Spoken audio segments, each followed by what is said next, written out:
সোণ হৈ উজলিল গংগোত্ৰী দিনৰ ভাগত টমটমখন লৈ তাই ওলাই যায়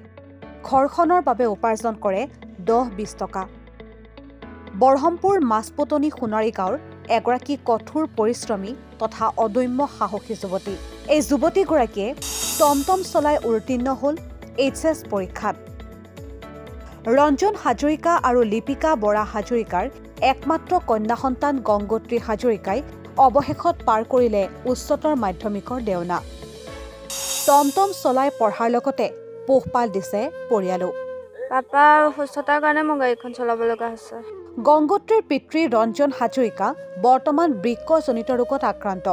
একমাত্ৰ কন্যা সন্তান গংগোত্ৰী হৈছে পৰিয়ালটোৰ একমাত্ৰ আৰু শেষ ভৰসা ঘৰৰ মাটি বিক্ৰী কৰি পিতৃৰ চিকিৎসা কৰি যিখিনি ধন ৰাহি হৈছিল তাৰে উপাৰ্জনৰ পথ বিচাৰি গংগোত্ৰীয়ে সেই ধনেৰে কিনি আনিছিল এখন বেটাৰী চালিত ৰিক্সা এতিয়া ৰাতিপুৱা হলেই বেটাৰী চালিত ৰিক্সাখনেই গংগোত্ৰীৰ বাবে হৈ পৰে একমাত্ৰ ভৰসা জীৱিকাৰ স্থল হিচাপে গংগোত্ৰীয়ে বাছি লৈছে এই ই-ৰিক্সাখন কেৱল ই-ৰিক্সাখনেই নহয় সময় পালে গংগোত্ৰীয়ে কৰে এমব্ৰইডাৰী আৰু কাপোৰৰ চিলাই গাড়ীখন চলোৱাৰ বাহিৰে মই কাপোৰ কানি চিলোৱা কৰা তাৰপিছত এমব্ৰইডাৰী কৰোঁ এনেদৰেই গংগোত্ৰীয়ে পঢ়াৰ সমানে চলাই নিছে নিজৰ পিতৃ মাতৃকো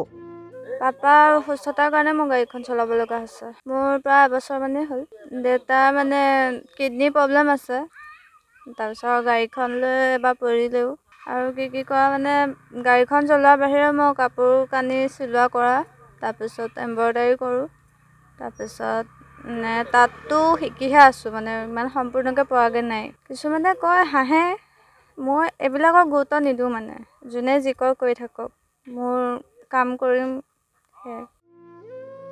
নিউজ ডেস্ক ৰিপৰ্ট ই নিউজ এনি